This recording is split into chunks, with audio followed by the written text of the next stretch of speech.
てきたことに必ず意味がある You can smile again 太陽浴びて You can fly away 世界は君の輝きを待ってる大地を踏みしめて君は目覚めてゆく天使の微笑みで連れ出して始まりはいつでも遅くないさ何度でも立ち上がれ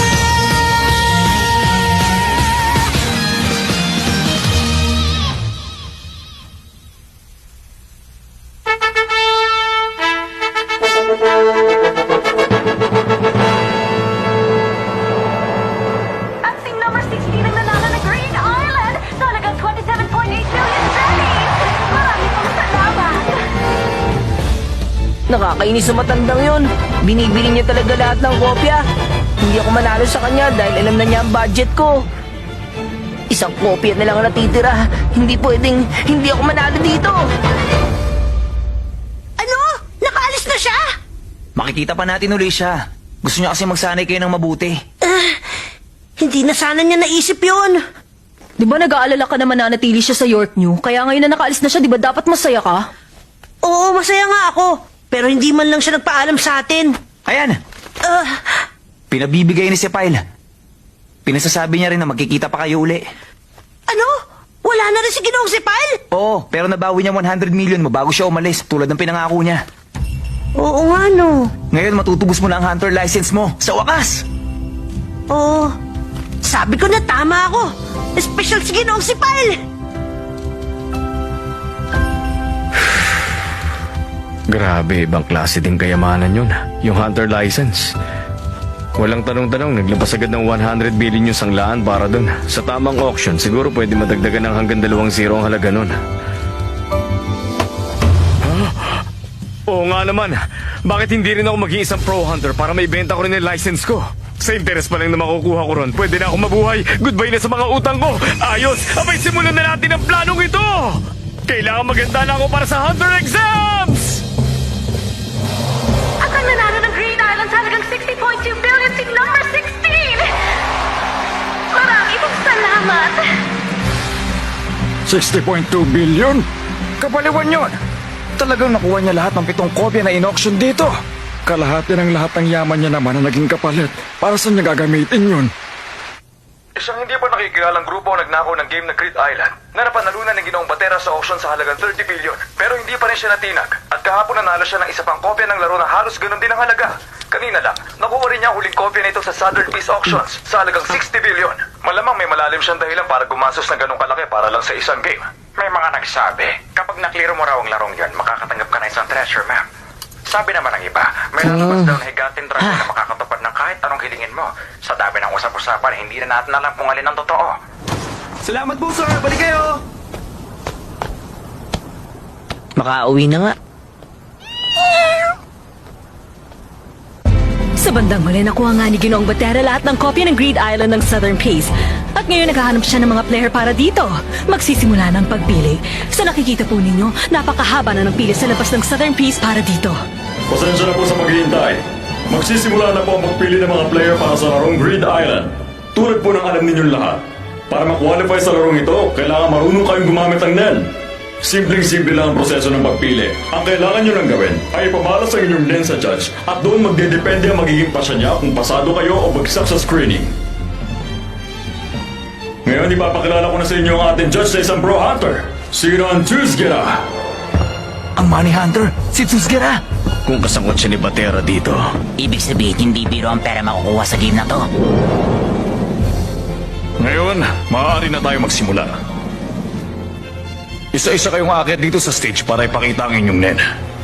Itatago namin na magaganap na paglilitis sa likod ng harang para hindi makita ng ibang aplikante ang gagawin ng bawat isa. 32 players lang.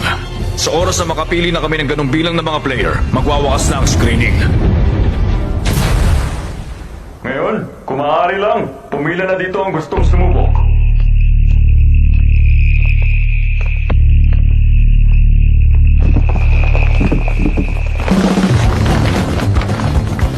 ganun lang yun, wala nang ibang paliwanag. Pwede na pong pumasok dito ang unang susubok.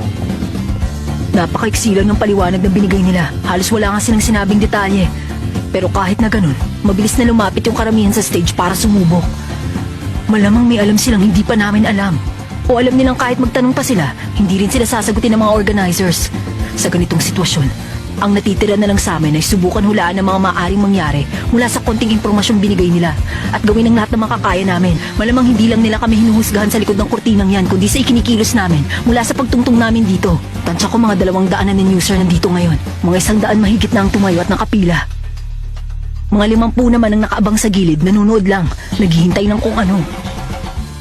At mga 20 na natili sa upuan nila. Alin kaya sa kanilang mas tama ang ginagawa? Sunod naman, pasok na po.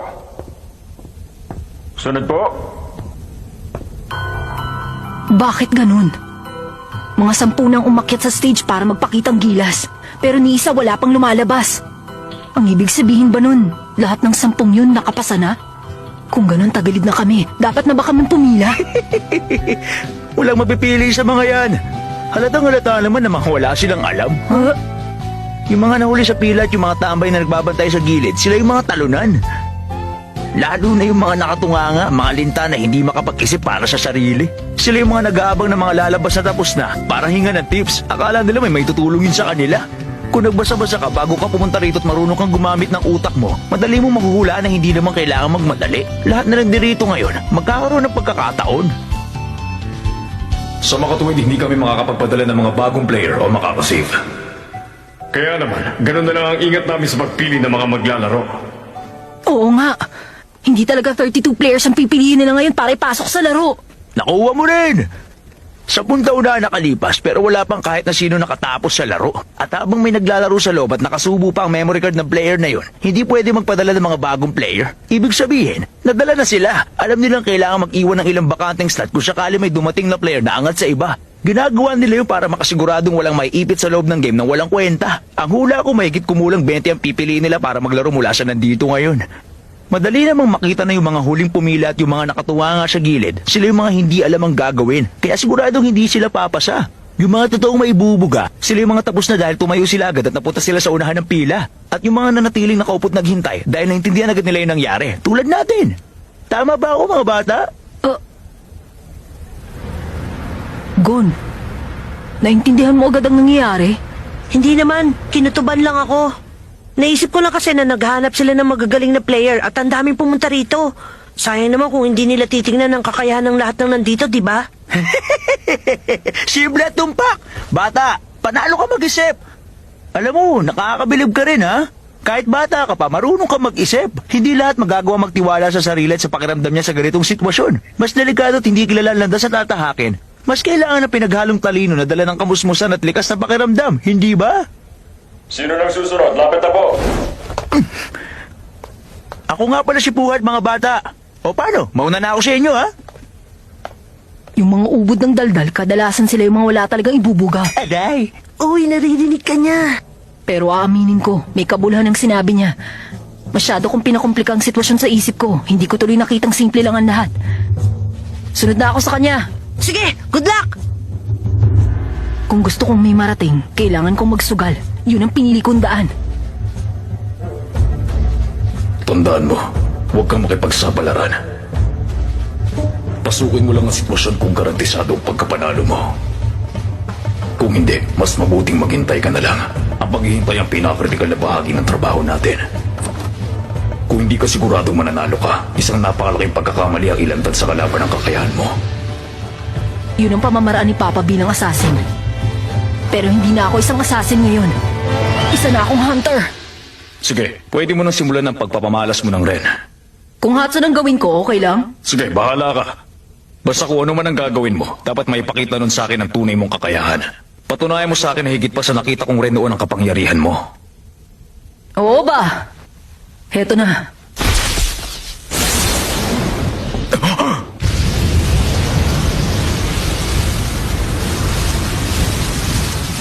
Tinransform niya ang aura niya sa kuryente. Hindi naman imposibleng gawin kung talagang iisipin. Pero hindi pa rin kapanipaniwala na natutunan niyang gamitin ang ganitong ability sa loob lang ng 4 na araw. Ano? Kulang pa ba to sa'yo? Hindi, sapat na yan. Pasado ka na. Ayos! Pero imposible pa rin ma-develop ang ganyang uri ng abilidad sa loob lamang ng ilang araw. Para makontrol mo ng ganyan ng kuryente, kinakailangan mo sanayin ang katawan mo na napakahabang panahon para mamanhid sa epekto nito. Sino ka ba? Mula kapanganakan. Bahagi na ng buhay ko ang kuryente. Pero personal ang dahilan.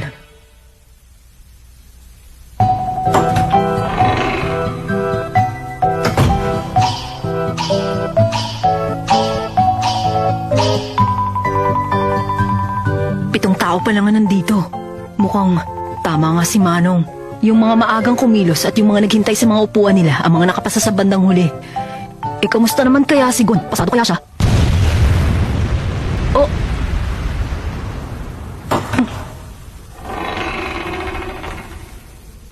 Gon!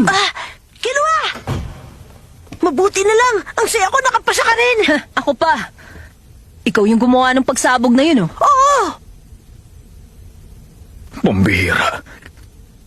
Nakakatakot ang dalawang batang yun, ha? Una sa lahat, binabati ko kayo. Congratulations! Ang 21 sa inyo nakapasa dito nagkamit ng karangalan na makapaglaro ng Grid Island. Kung sino man sa inyo makaklear ng game, makakatanggap ng 50 bilyong Jenny. Yung ibang mahalagang detalye, nakasulat sa mga kontrata ninyo. Pagkatapos nyo mabasa, at kung sumang-ayon kayo, kailangan mapirmahan ninyo ang kasunduang yan bago mag-alas 5. Cheers! Sa pagpasan yung dalawa sa screening na yun, congrats! Pwede mo bang i-check to para sa amin, Yorio? Ano to? Isang kontrata? 3 bagay lang ang dapat niyong maintindihan dito. Una, kung sakaling malumpo kayo o mamatay dahil sa paglalaro, hindi na yung responsibilidad na umupa sa inyo. Pangalawa, anumang item na makuha ninyo sa loob ng game ay automatic na pag-aari ni Ginoong Batera. At pangatlo, kapag na-clear ninyo ang game, makakatanggap kayo ng 50 bilyong Jenny bilang reward. Mukhang wala naman ako nakikitang problema. Okay. Kailangan nyo nalang pirmahan tapos ayos na. Ang concern ko lang yung pangalawang kondisyon. Huh? Sabi anumang item na makuha sa loob ng game pag-aari na ni Batera. Yun ang dahilan kaya nagbabayad siya ng malaking pera para sa mga item. Tingin mo may mahalaga dun? Okay lang sa aking isuko yun. Hindi ako maglalaro para makakuha ng items. Gusto kong maglaro ng Grid Island para mapalapit kay Jing.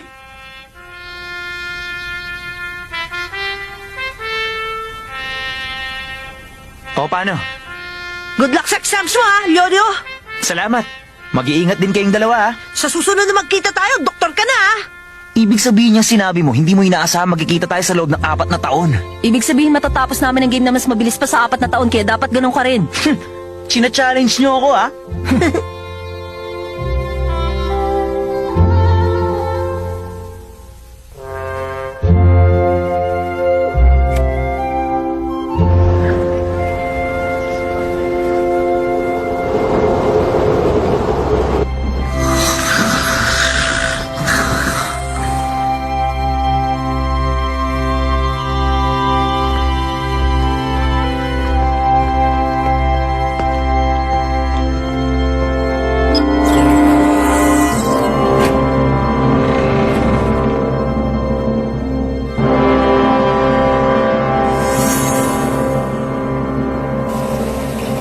Ngayon, bago tayo magsimula, may ilang bagay akong kailangang ipaliwanag.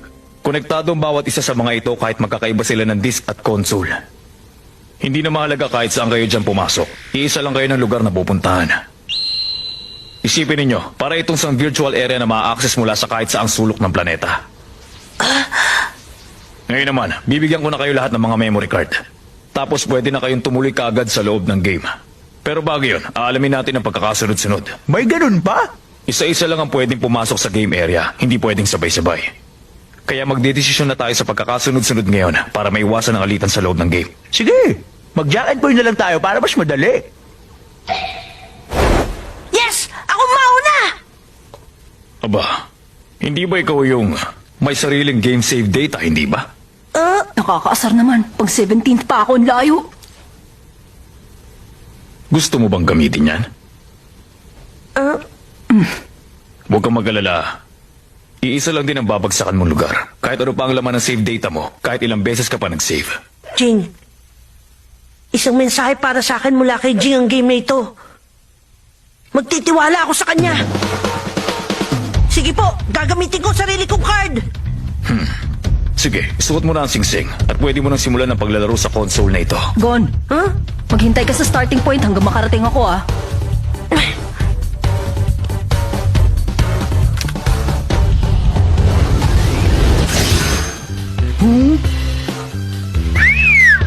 Oh. Kapag nakita nyo na ang message na now playing sa display screen, ibig sabihin pwede nang pumasok ang sunod.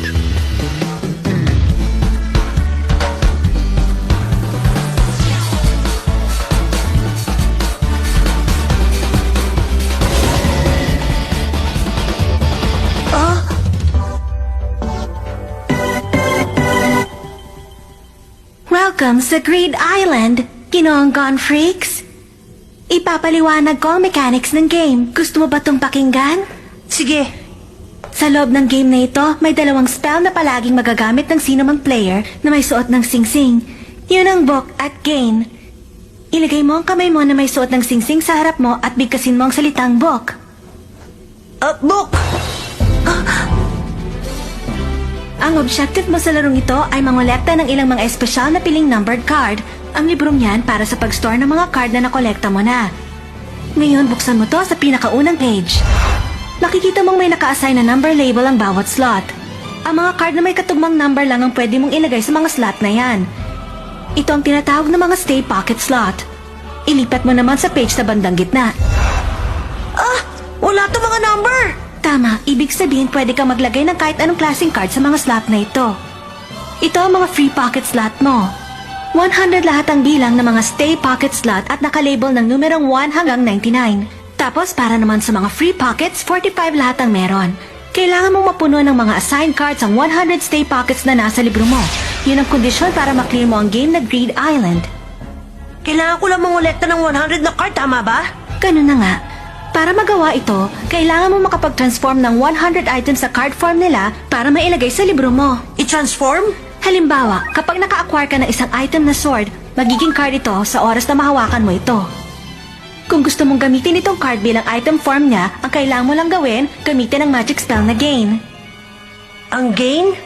Pero sa oras na ginamit mo ang gain para ibalik ang isang card sa item form nito, hindi mo na maibabalik ito sa card form niya uli. Kung gusto mong gawin itong card uli, ang tanging paraan ay ma-acquire uli ang item. Malino ba sa'yo ang mga paliwanag ko? Sa tingin ko naman, may dalawa pang kaso na makakapagpigil sa'yo sa pag-transform ng item sa card form nito. Una, kapag naabot mo na ang limit ng maximum number of transformations ng nasabing item card. maximum number of transformations? Oo. Tandaan mo, ang bawat item sa larong ito may limitasyon kung ilang beses mo lang pwedeng i-transform. Halimbawa, kung ang item ay may maximum transformation number na 3. At 3 iba-ibang player na rin ang nakapagpalit itong item na ito sa card form nito. Kahit makahanap ng card na ganito ang pang-4 na player, hindi na niya magagawang card ito ulit kahit kakakuha niya pa lang nito. Ang pangalawang kaso, kapag hindi mo na ilagay ang card sa loob ng libro sa loob ng 1 minuto, automatic itong babalik sa item form nito. Kapag nangyari ito, hindi mo na maibabalik ito sa card form. Naiintindihan mo ba? Oo. Sa tingin ko, At ang panghuli at pinaka-importante na dapat mong tandaan. parang imposible namang maalala ko ang lahat ng ito. Sa kasawiang palad, kapag namatay ang player sa loob ng game, ang libro at singsing niya, pati na rin ang mga naipon niyang cards, lahat ito maglalaho. Okay, pero importante pa ba yung mga gamit na yun kung patay ka na? Ito na ang katapusan ng paliwanag ko. Lahat ng ibang bagay na kailangan mo matututunan mo habang nilalaro mo ang game. Okay, kuha ko na. Maraming salamat. Mula sa puntong ito, galingan mo at good luck. Bumaba ka lang sa hagdan para magsimula.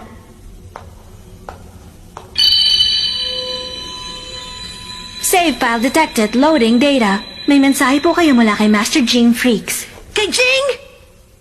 Masaya ako't nandito ka, Gon. Kami ng mga kaibigan ko ang gumawa ng game na ito, kaya mag-enjoy ka lang. Pero kung inasahan mo makakakuha ka ng clue sa kinaroroonan ko, sorry na lang dahil wala ako ibibigay. Ginusto ko lang talaga ipakita sa iyo ang game na ito. Hindi na importante kung paano ka napunta rito. Hindi ka makakalabas hanggat hindi ka nakakahanap ng item na kailangan. Kaya't lubusin mo lang ang paglalaro mo.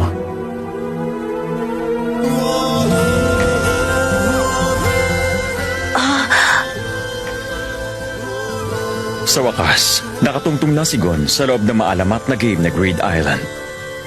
Dito na magsisimula ang panibagong pakikipagsapalaran niya. 僕らにどんな世界が道なき道の先に待ってる声なき声はこのままどこにも届かずに消えてゆくの忘れない消せない今日の後悔も投げ捨てがむしゃらに明日を目指す朝日に照らされたキス笑い合って終わることない旅を続けよう向かい風としていながら